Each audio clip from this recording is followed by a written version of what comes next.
that definitely wakes you up in the morning. And this is one of my favorite, I guess you could call it a sports watch. I hesitate to call it a diver's watch, even though it looks like a diver's watch, but it wouldn't be very good as a diver's watch. One of the reasons is it's only 100 meters water resistant, so you wouldn't really want to be taking it too deep. And the other thing is the crown on the left hand side, it's not a screw down crown. This controls the inner rotating bezel. So that's the other problem with the watch being a diver's watch. You can rotate it, but the problem is it rotates in both directions.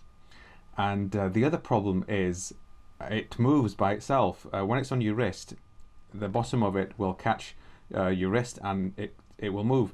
And when I first got the watch, I was constantly moving this back to 12 because it just kept moving, and it was a real irritation for me. But now, some 18 years later, I just don't bother. I'm like, so what? It's moved. So that's kind of faded away in the back since I've owned this watch. But I do really like the watch.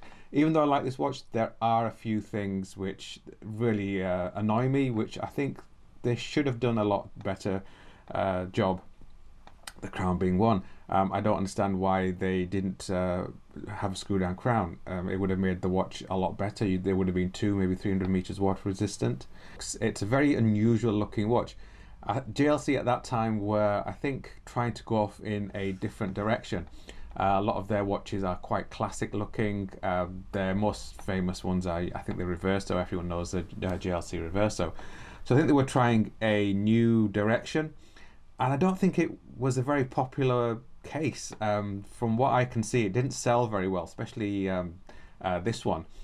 And I'm quite glad about that. I like the fact there's not many of these around. I like to be in a kind of a club where there's not many of these watches around. It's just one of those things that I like. I like watches which are a bit unusual looking, and definitely with the two crowns on this side, it is very strange looking to most people who are not really into the watches, and even people who are into the watches. So you've got these two crown guards stroke crown locks. So you've got the top one which controls the alarm function, and then you have the bottom one which controls the time, date, and all the other functions. So in order to unlock it, you simply just twist. It's as simple as that. So you just simply twist it open or twist it closed. So you have the red for open, the white for locked. Simple. So when you look at it, if you see the red, you know it's open, and when you see both the white, you can see that it is locked. I like that. Even though it's a very gimmicky thing, it's very over-engineered. The mechanics in there, I think, are not necessary, considering you have a crown on this side which you can't lock. So by locking these two, you're going to make sure that no water is going to come in through these, but then it would just flood through there if you went deep enough in the water. So it's a very gimmicky thing, and I'm not normally into gimmicky watches, but I like that. And one of the things I did like about it, the fact that when I want to do it, I don't have to unscrew it. It's a bit of a pain. I'm surprised they didn't put one on this side as well. It would have just made it so much better. They could have had a depth rating of a much higher depth. Really, I don't know why they didn't put it there. Maybe it's the fact that it would have looked very unsightly, very chunky, but it would have been nice to have. I would have preferred it. So the top crown, when you unlock it, that controls the alarm function. So you set the alarm by simply pulling out the crown and then twisting, and then that sets the clock for the alarm. Now the problem with the alarm is that it's not a 20. It doesn't count up in 24 hours. It counts up in 12 hours.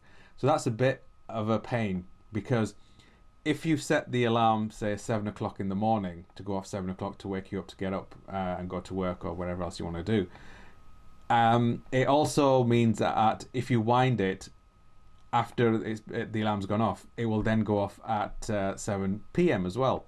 So unless you pull out the crown, so you unlock it, pull out the crown. Now what that does, that turns off the alarm. So to wind it, you just unlock it, and then you wind it. Don't know if you can hear it winding. So you wind, and then you just pull out the crown. It does take a lot of winding. That's not even fully wound. And then just lock it. And then what that does, it switches off the alarm. But then you've got to go through, if you remember, to switch it back on. So by pressing it down, that switches the alarm on. And then in the morning, or whatever time you set it, it will go off.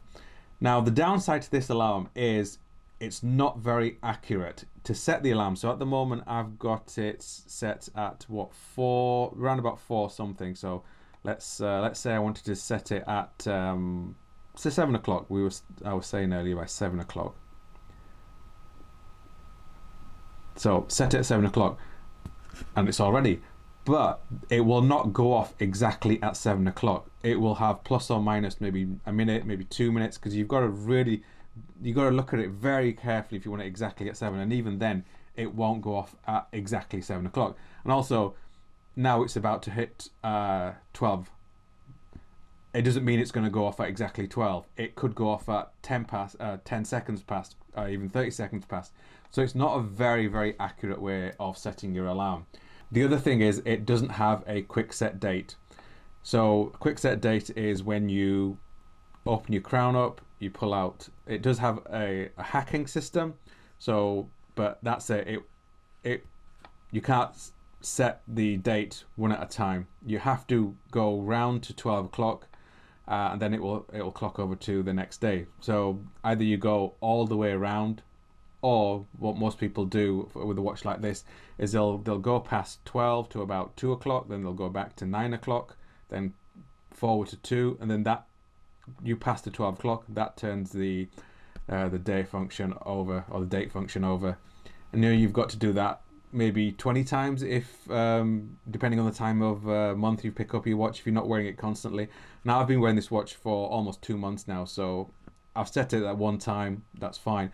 But if I put this down and then don't pick it up, and the date is say the 2nd of whatever month it is, and today it stopped at 6, I'd have to go all the way around and go back to the 2nd, and which is a real pain. That's very annoying. I hate doing that.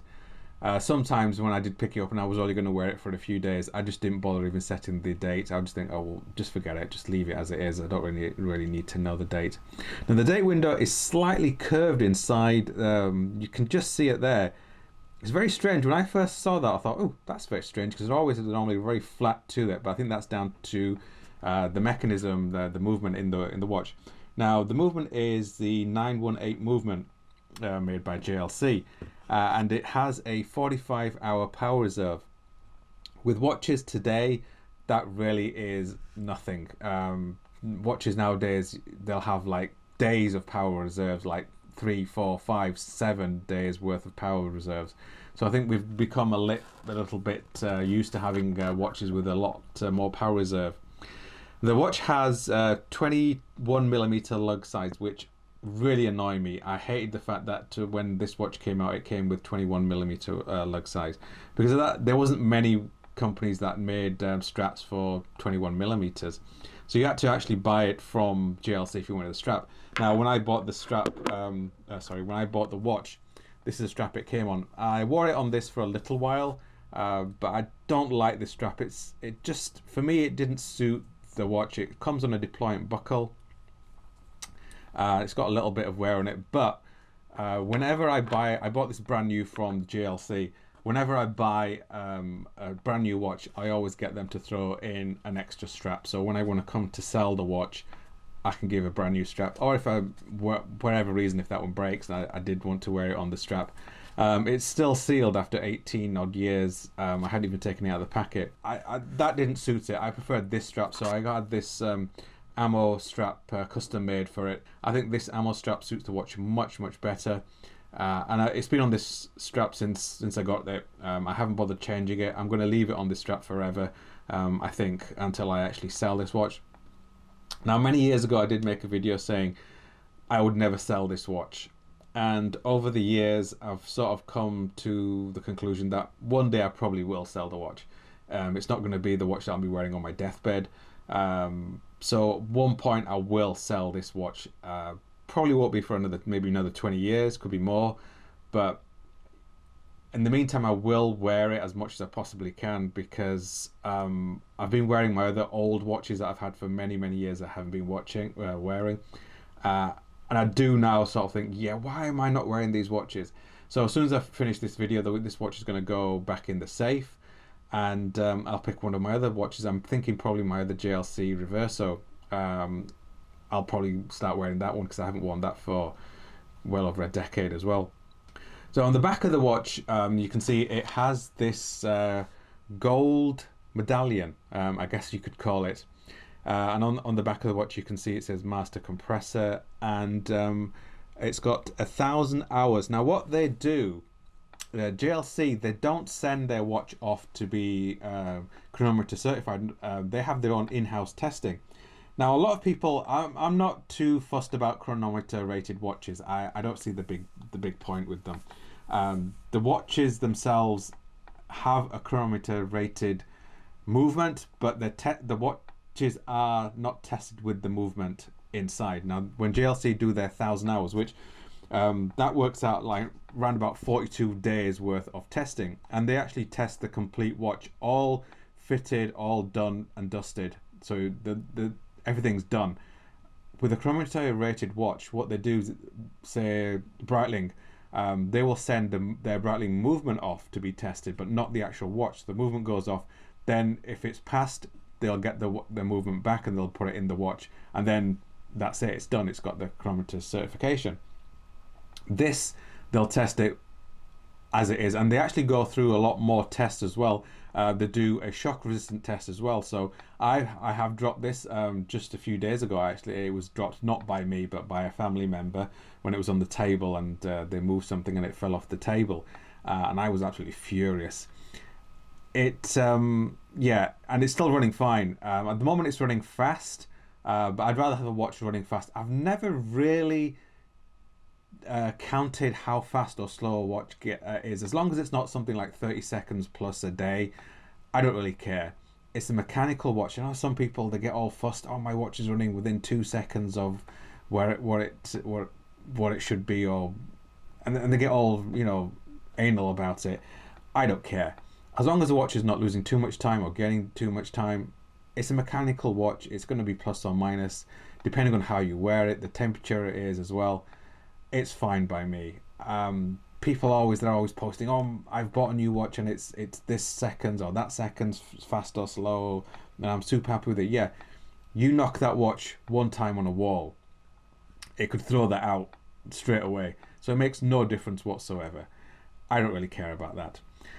Now the watch is 40.5 millimeters in diameter, which it actually feels a lot bigger because of the big crowns and crown guards. I keep calling them crown guards. It actually feels a lot bigger as well. And the other thing, the reason it feels a lot bigger is these lugs. They are quite short, but the way they are, if you look at the side profile, they stick out. And then they fall off very quickly. Most watches, when you have lugs, they sort of taper down gradually. These sort of go straight out and then taper down straight away. So like falling off a cliff. That makes they have short lugs, but they feel a lot bigger than they actually are because they're not tapering down. They fit my wrist, and the way the crowns are, it fits my wrist even better because there's no center crown which would dig into my wrist. With them being at 2 o'clock and 4 o'clock, it just fits so well on my wrist. It's so comfortable on my wrist. That's one of the reasons I like this watch. It looks very strange and very unusual, and it fits my wrist really well. So apart from those few things which niggle me, the anti-reflective, the crown here which doesn't lock, and this is constantly moving, and the quick set date, everything else about this watch I really like, and I'm so glad that I picked this watch, because when I was gonna buy this, well, when I did buy this watch, I was actually looking at the other a JLC alarm watch, which I believe they called it Memovox. I was very close to actually buying that one because I like the classic look of that one as well. But this was something new, and again, I wasn't sure if this watch would take off, and I think not a lot of people were. And as I said, I like to be in a little bit of a club where not many people buy it. I think the Memovox didn't sell very well as well. The reason I didn't buy that one was I hated the minute hand.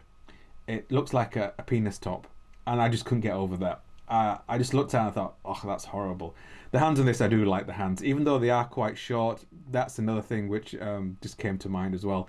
The minute hand doesn't go all the way to the edge, which is a bit of a bugbearer for me as well. But these few things I can forgive the watch because, one, it's very comfortable to wear, and I just like the watch. You know, some people say they have a watch which they like and they're not quite sure why they like it, they just like it.